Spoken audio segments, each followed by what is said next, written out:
Dear students, continuing our last topic, that is coordination compounds, in which the center metal ion is transition metals, or you can say transition metal complexes. Okay, now we have seen in that 3D metal complexes, they can show 4 types of hybridization mainly: D2sp3, sp3d2, dsp2, sp3. As per that, they will have requisite geometry like D2sp3 and sp3d2. Inner and outer octahedral complexes will be forming. dsp2 hybridization will show square planar, and sp3 will show tetrahedral geometry. Now, as per the unpaired number of electrons, the magnetic moment will be correlated by the formula that is given here. Okay, that is mu is nothing but the magnetic moment, n is the number of unpaired electrons, so it is square root of n into n plus 2, and Bm means Bohr magneton, its unit. Okay, so magnetic moment का जो unit है वो हम किस में explain करेंगे और express करेंगे? बोहर मैग्नेटॉन यानी Bm में. अब कभी कभी क्वेश्चन आता है कि ये जो फर्स्ट ट्रांजिशन मेटल सीरीज़ है या सीरीज़ के जो मेटल्स है वो ज़्यादा स्टेबल कॉम्प्लेक्सेस क्यों बनाते हैं, जबकि सेकेंड और थर्ड सीरीज़ के जो एलिमेंट्स हैं they are not forming that range of complexes. So the question is, why complexes of first transition series elements are more stable than second and third series elements? ये 2 से 3 mark के बीच में the question can be asked.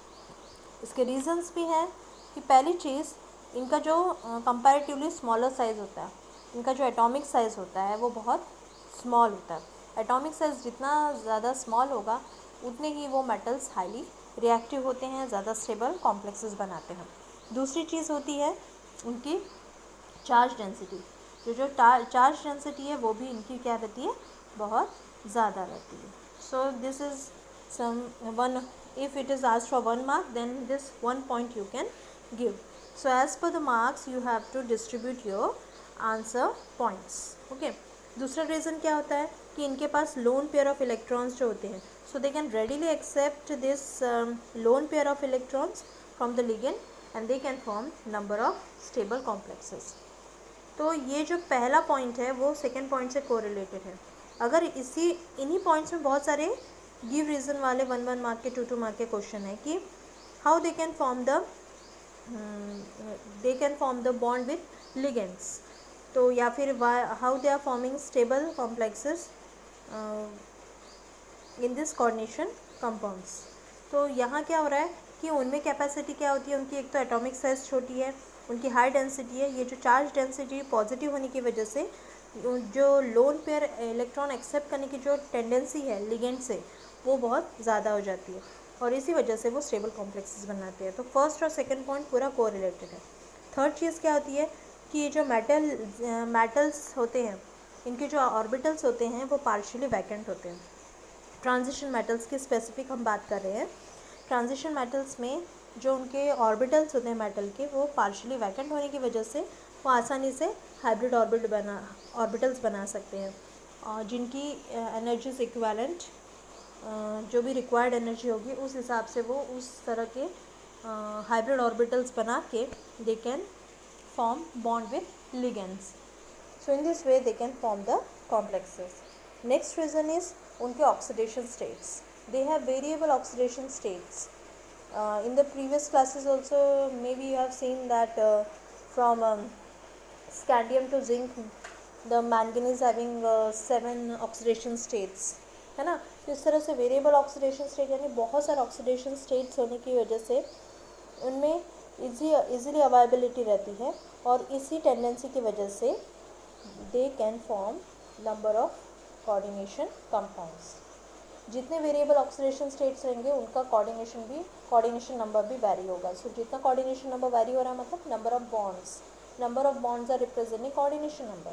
सो इस तरह से वो कहीं ना कहीं कोरिलेटेड है. So that's why the first transition series elements can easily form more and more stable complexes as compared to second and third series elements. So all these 4 points you have to cover in your answer. Then we can go for the number of or this type of complexes that are forming it, जैसे octahedral है, square planar है, tetrahedral है, तो ये कैसे बनते हैं, तो one by one we are going to see that. Okay, so just check it. We'll scroll it and we will get the answer. Like the first is octahedral complexes. So naturally in octahedral complexes we have the coordination number as 6. In that two types of hybridization will be seen, D2sp3 and sp3d2. अब ये जो D2sp3 hybridization है उसमें एक example मैंने explain किया है, और sp3d2 है उसमें एक एक्सप्लेनेशन एग्जाम्पल का दिया हुआ है. So how you can recognise them and how you can identify. जैसे FeCN6 3 नेगेटिव आयन है तो इसका नाम क्या होगा, Cn है, Cn6 है तो क्या होगा, हेक्सासाइनो. और आयरन है तो आयरन सेंट्रल मेटल आयन है तो उसको हम लास्ट में लेंगे. इनको नाम देने की भी तरीका है कोऑर्डिनेशन कंपाउंड्स को, तो how they are named, so that's why I have written in front of that. So it is hexacyanoferrate, और यहाँ आप उसका ऑक्सीडेशन स्टेट लिखोगे, दैट इज़ रोमन में 3 लिखोगे and then it is ion. 3 negative है so it is anion. फिर हम स्टार्ट करेंगे इसका एक्सप्लेनेशन कि इसका ऑक्टाहेड्रल कॉम्प्लेक्सेस से कैसे बन रहे हैं.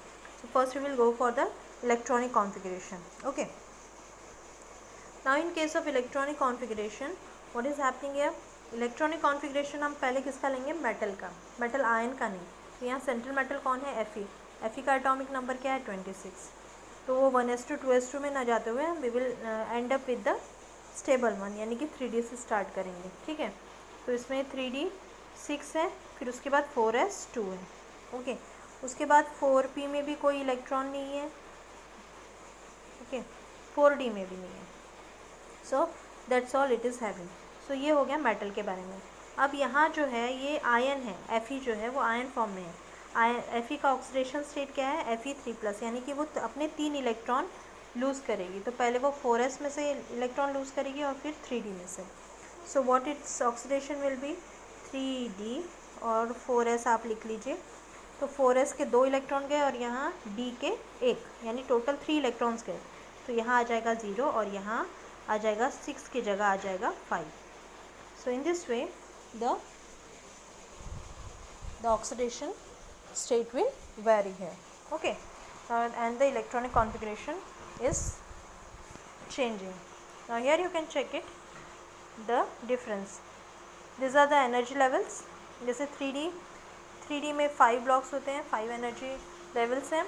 तो वहाँ हमने इलेक्ट्रॉन्स को डिस्ट्रीब्यूट किया, 4s में 2 हैं तो यहाँ किया, फिर यहाँ हमारे 4s वैकेंट हो गया, 3D में 5 है तो that we have seen shown here. ठीक है, सिंपल है. फिर उसके बाद Fe3+ जो आयन है वो कॉम्प्लेक्स में किस तरह से काम करेगा. तो एक्चुअली यहाँ क्या होगा, ये जो Fe के आयन्स है, हमें इसका जो हाइब्रिडाइजेशन दिखाना है वो D2sp3 दिखाना है. तो हमारे पास ये d ऑर्बिटल है, ये s है और ये p है. तो यहाँ p ऑर्बिटल भी इन्वॉल्व होगा. ठीक है, हमारे पास वैकेंट ऑर्बिटल होने चाहिए, यानी कि 3 p ऑर्बिटल होने चाहिए, 1 s ऑर्बिटल होना चाहिए और d के 2 ऑर्बिटल वैकेंट होने चाहिए. उसके लिए हम क्या करेंगे, इसके जो 5 इलेक्ट्रॉन हैं वो हम आपस में कोइंसाइड करेंगे. तो ये जो मैं सिर्फ यहाँ d ऑर्बिटल की बात कर रही हूँ, ये जो d ऑर्बिटल में हमारे 5 इलेक्ट्रॉन थे 1 2 3 4 5, अब वो कंप्रेस हो जाएंगे, दे विल पेयर अप जब कॉम्प्लेक्स बनाने की बात आएगी तो. और ये एक सिंगल जो है, ये पहला ऑलरेडी था, इसमें बचा हुआ एक, ये एक ऑलरेडी है, इसके पास वाला एक. ठीक है, तो 4 हो गए. हमारे पास 5 इलेक्ट्रॉन से तो बचा हुआ 5वां इलेक्ट्रॉन यहाँ आ जाएगा, that is an unpaired electron. इसलिए यहाँ जो अनपेयर्ड नंबर ऑफ इलेक्ट्रॉन है वो कितने हैं, 1 है, यानी कि n = 1 है. सो अभी आपके पास क्या हो गया, d में 2 ऑर्बिटल अवेलेबल हो गए, 4s में 1 ऑर्बिटल और 4p में 3 vacant orbital. So that's why the hybridisation is D2sp3. So this you have to show. Now at the end अब आपको साइनाइड फिक्स करने हैं, तो साइनाइड के लिए हम क्रॉसेस लगाएंगे, उसके इलेक्ट्रॉन्स हमें पेयर अप करने हैं. तो साइनाइड 1 2 3 4 5 6 इस तरह से आप क्रॉस करके उनके इलेक्ट्रॉन पेयर्स रिप्रेजेंट करोगे, and that's what only you have to show in this complexes. इतना एक्सप्लेनेशन आपको देना है, इसी के आपको 3 मार्क्स तक मिल जाएंगे. Okay, so that's why this octahedral complexes are paramagnetic. इनका जो नेचर है उसी वजह से क्या है, उनके पास अनपेड इलेक्ट्रॉन है. जब नंबर ऑफ अनपेड इलेक्ट्रॉन रहता है तो this complexes are always paramagnetic in nature. So as पर अनपेड इलेक्ट्रॉन्स की अवेलेबिलिटी के हिसाब से ही किसी भी कॉम्प्लेक्स का मैग्नेटिक नेचर हम बता सकते हैं. सो इसके पास अनपेड इलेक्ट्रॉन है तो ये कैसा हो गया, paramagnetic. So this is how octahedral complexes works.